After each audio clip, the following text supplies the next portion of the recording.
Welcome to Replenish the Atmosphere of Discovery, where we discover the Master's plan for ourselves. And so we explore things that are not just on the surface level, we explore things that are way, way, way, way, way deep, deep, deep, deep, deep, right? But it has been affecting our lives, and we want to expose those things and um, acknowledge them, process them so that we can continue to live a life that live the life that we were destined to have. So the session for today is on the nature of self-sabotage. I know we've probably heard this word, but we're going to dive into it a little bit today. The nature of self-sabotage.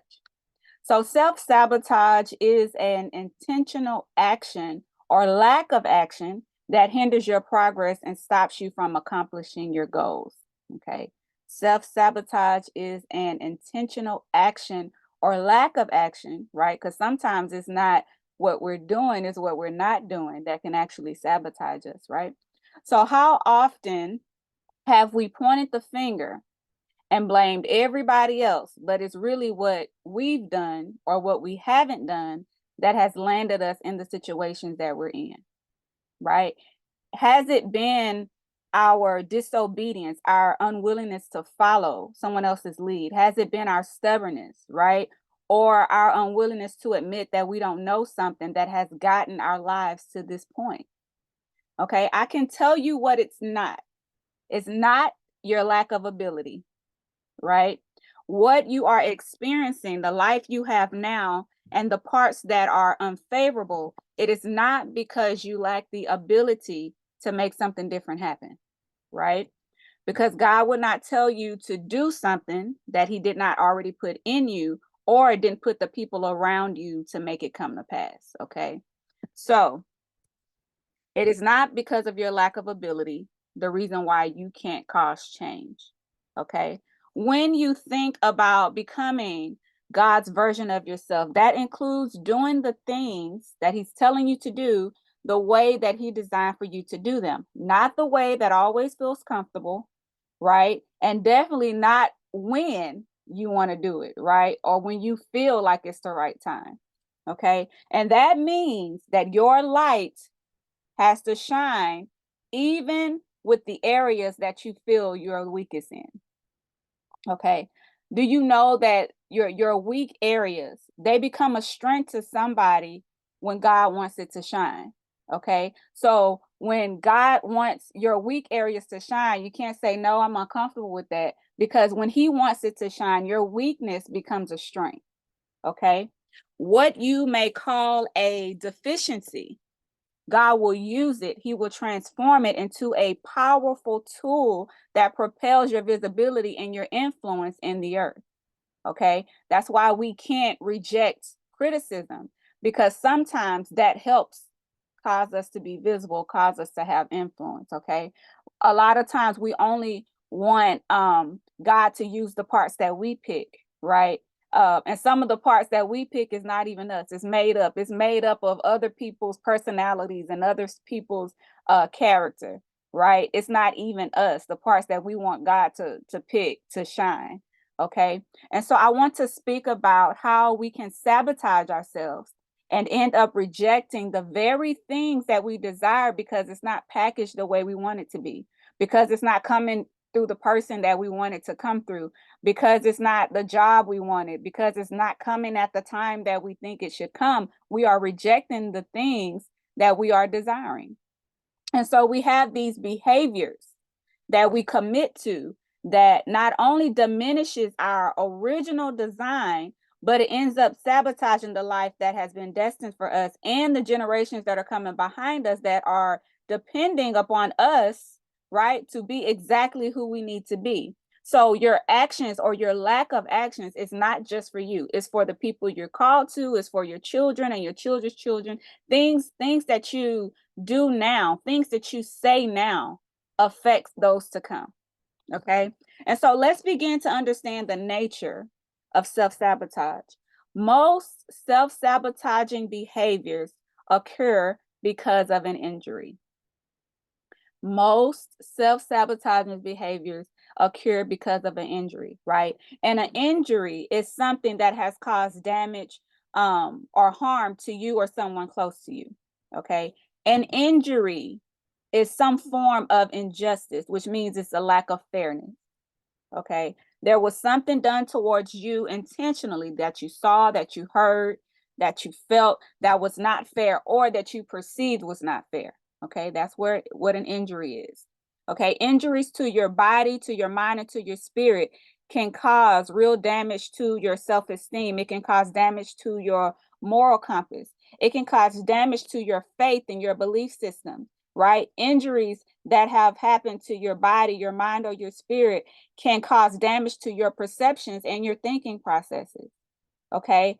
And so when you have been crushed and broken, weakened, when you have been offended or abused by the words and actions of others, you can develop these self-sabotaging behaviors because you want to avoid feeling those injuries again.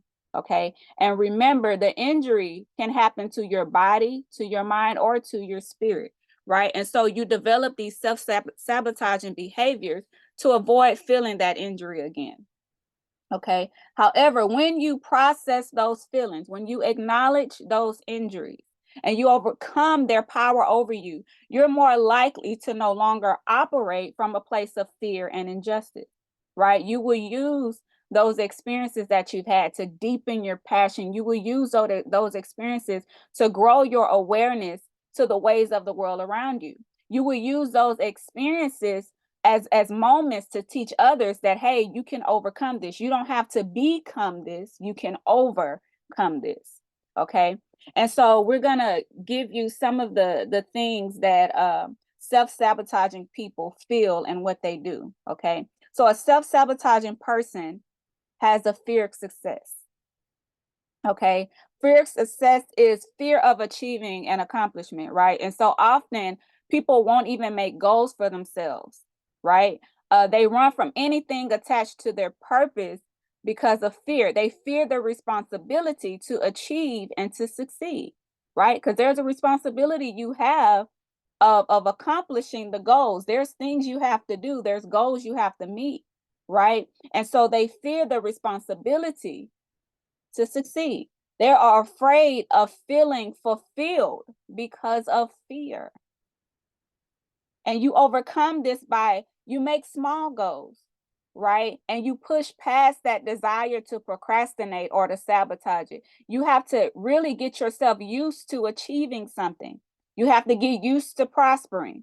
You have to get used to accomplishing your purpose. Like for some people, that's even hard to say. They constantly walk around saying, I don't have a purpose. I don't know why I'm here, right?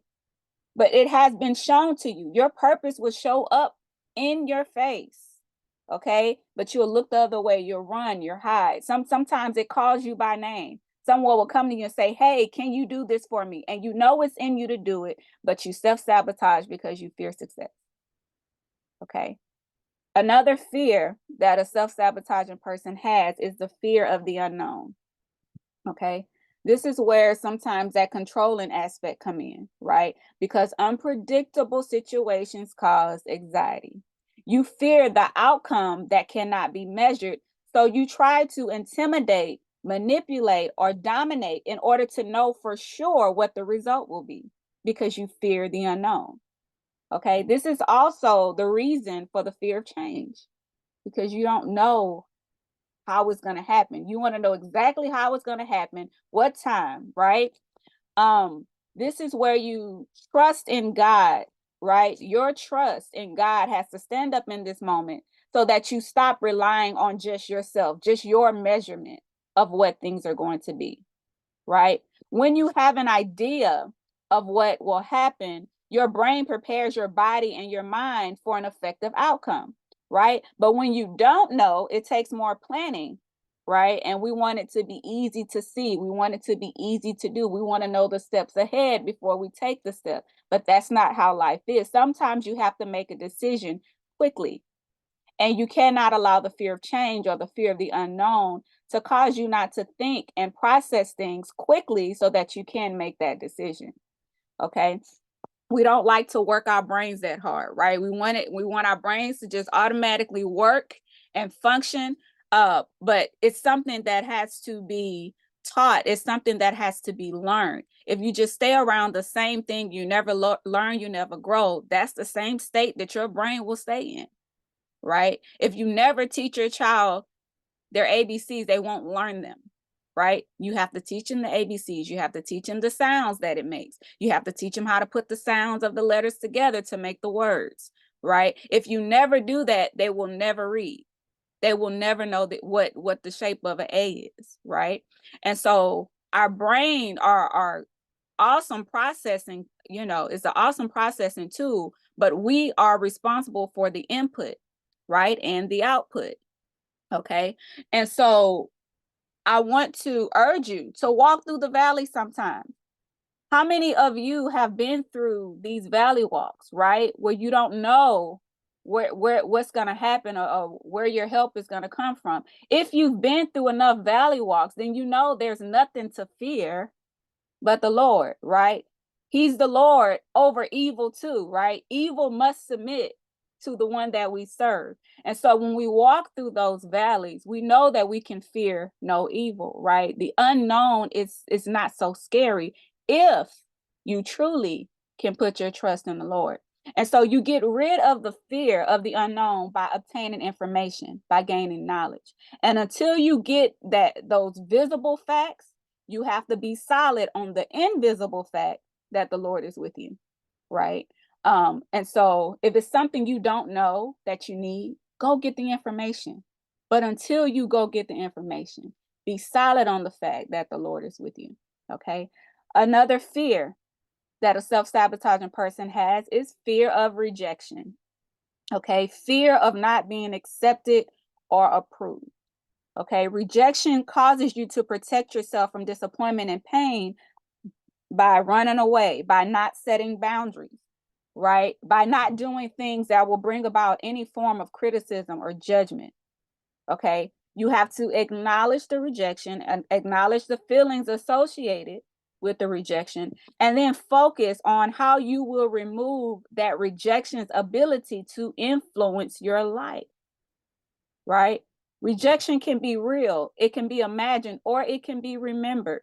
Okay. And so for you to successfully stay within a group of people that constantly reject you, you must agree with them. Whatever they are saying about you, you have to agree in order to stay in that group. And so if you don't agree with what they're saying about you, you have to change the people you are around, right? Change the people that you are desiring to be accepted by. Why?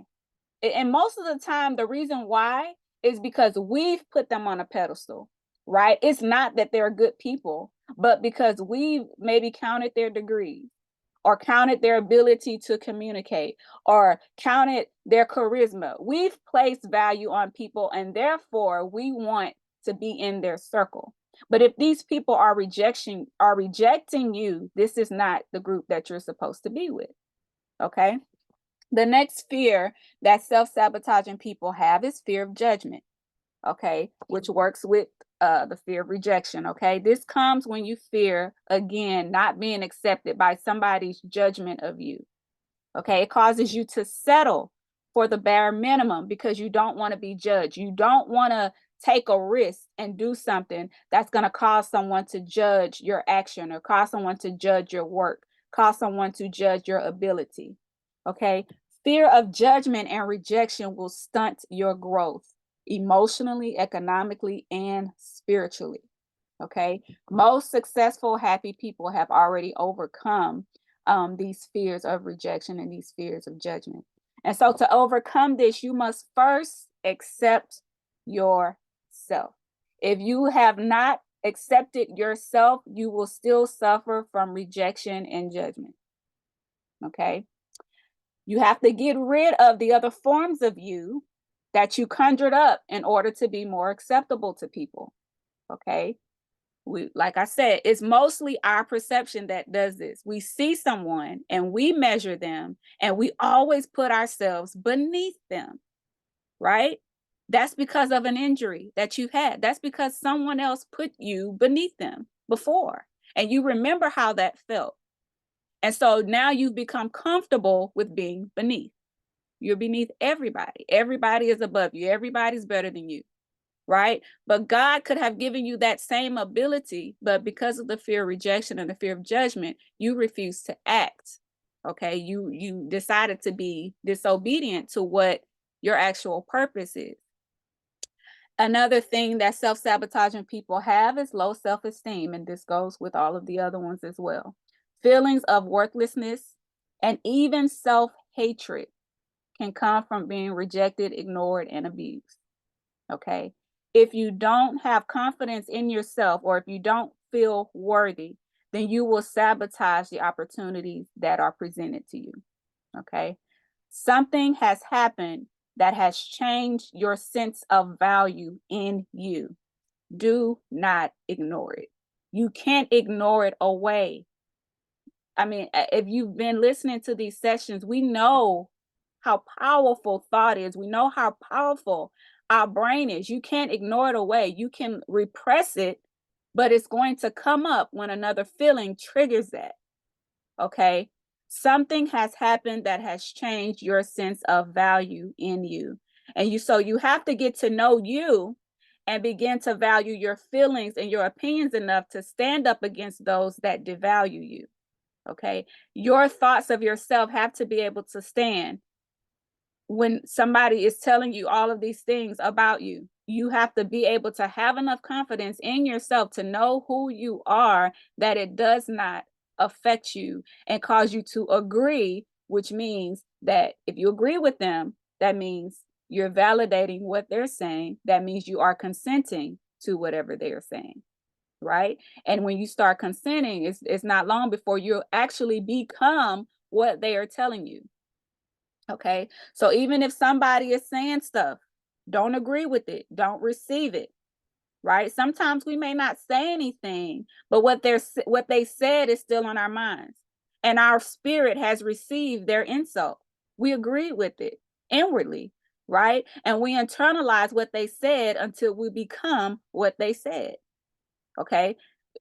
You might not be a liar, right? But if you keep thinking about it, well, maybe all of a sudden you become a liar, right? Because you are receiving what someone said about you. It could have been a misunderstanding, right? But instead of you saying, no, you misunderstood me, this is what I meant, or I made a mistake, you don't say anything, but you don't realize that you're receiving what they said. Okay. Pride is another thing that self-sabotaging people have. Pride is pleasure in yourself, right? And pride also works with those fears that I mentioned earlier: rejection and fear of judgment, fear of success, right? If you don't know the outcome and there's a chance that it won't show you in a good light, you will sabotage it because you're so prideful, right? If you're not absolutely for sure that it's going to make you sound good, look good, feel good, you will sabotage it because of pride, because you have pleasure in yourself. Pride sabotages your long-term success. Okay. And you can overcome pride by humbling yourself. Be willing to fail or make a mistake, not saying that you will, but be willing to, and be willing to be judged, be willing to be criticized. It's only an opinion, it's only somebody else's perception of you. Okay. It's not the truth. It's not something you have to be, right? It's only their perception. If you're not willing to be open to that, then you won't achieve much, right? Because somebody's going to tell you no, somebody's going to tell you not yet, right? Failing is a part of the growing and learning process. Some things you won't learn unless you fail, so that you can learn what you did wrong, so that you cannot do that again. Okay. You're not always right. You will have to apologize, and you will have to open up. These are things that you have to accept to try to get rid of the pride. Okay. And the last thing I'm going to discuss, self-sabotaging people can have an excessive need for control. Okay. And they will use domination, intimidation, and manipulation, right? They will sabotage other people in order to control them. And in turn, they sabotage their relationships and ultimately they sabotage their own successes. Okay. Some people who self-sabotage turn into narcissists because of this excessive need for control, right? A fragile sense of self is the core, it is the root of most narcissistic behaviors. Okay. They believe that if they are in control, they won't experience those emotions that are related to the injustices or the injuries that they have experienced. Okay. So you can take someone who was truly a victim and it turns them into a person who self-sabotage that turns them into a narcissist, right? If it is not dealt with. And so self-sabotage can be deliberate or it can happen blindly. And when I say blindly, I mean that you sense something's wrong, right? You just may not know what to call it, but you know what you're doing is not what you should be doing. You know that it is going against something that will benefit you. Okay. Self-sabotage is obstructive. It blocks and blinds you to the truth, which causes delay and difficulties in your life. Okay. The nature of self-sabotage, it causes hypersensitivity to criticism, which makes you always feel rejected, right? You're victimized by everybody, and it's always they did something to you, which may come from an imagined rejection, right? It may not even be real because you perceive that they rejected you, or maybe you misunderstood something they said or something they did, right? Now you are the victim. The victim mentality a lot of times causes you not to take responsibility for anything. And so even if you are truly a victim, right, there was a wrong done to you, there is still a responsibility that you have to take authority over your own life and not allow or accept your experiences and allow them to limit the amount of prosperity, happiness, and fulfillment that you get out of this life. You still have a responsibility to yourself to not allow that to happen, right? Passive aggression. That is a manipulation tactic that is used by indirectly expressing a negative feeling, okay? This is the way that some of you have handled your injury, by becoming passive aggressive, which demonstrates your ability to control people's emotions, right? By indirectly pushing your negative feelings, right? And an example of this is you giving people the silent treatment to let them know that they did something wrong instead of just telling them they did something wrong, right? You may give them fake compliments, right? To say your negative feelings indirectly. You even may use body language to say what you're not saying, right? And then say, oh, I didn't tell you that, right? But you implied it with your body language. You rolled your eyes, you curled your lips up, you huffed and puffed, you folded your arms, right? You implied what you felt with your body language. That's passive aggression, right? Another passive aggressive tactic is using jokes to express your malicious thoughts, right? Self-sabotage is a negative defense mechanism that stops you from practicing productive behaviors, okay? You can even create problems that are not there in order to avoid connections, in order to avoid feeling rejected or feeling judged, right? If you avoid connecting with people, then you figure you can avoid all of those other things. You can avoid the unknown. You can avoid the judgment, the criticism. Okay. So I urge you to deal with the injuries of your past instead of sabotaging your future. Your injuries, unhealed, will infect everything and everybody around you. You've sabotaged good relationships, good friendships. You've sabotaged good collaborations and networking opportunities, right? You've injured your coworkers, your true friends, your family, your children. You've injured your spouse by not addressing the injustices that has caused you to live in fear and in need of control. Okay. Instead of controlling your own emotions, you've sought to control others' emotions, right? This is self-sabotaging behavior. So allow the air to get in, right? You've probably felt smothered and overwhelmed all the time because you've been covering and hiding these wounds for so long. But an unhealed wound will kill you. Okay? It'll kill your spirit, it'll kill your thinking process, and it will cause stress that will kill you physically. Okay? So expose it, let it breathe, so that what's beneath it has a chance to create new life. It has a chance to create a new purpose, a new identity. Okay? The one that you were destined to have, not the one that you became. Okay, if you think about a wound or a scar that you have, if you don't let that thing heal, it will become infected, and it's going to infect the skin and the organs around it. So the same way with your injury of your heart, with the injury of your mind, with the injury of your spirit, you have to expose it, let it breathe, deal with it, so that what's underneath it can create something new, something better, something stronger. Okay, and I want you to remember that you have to approve of fear.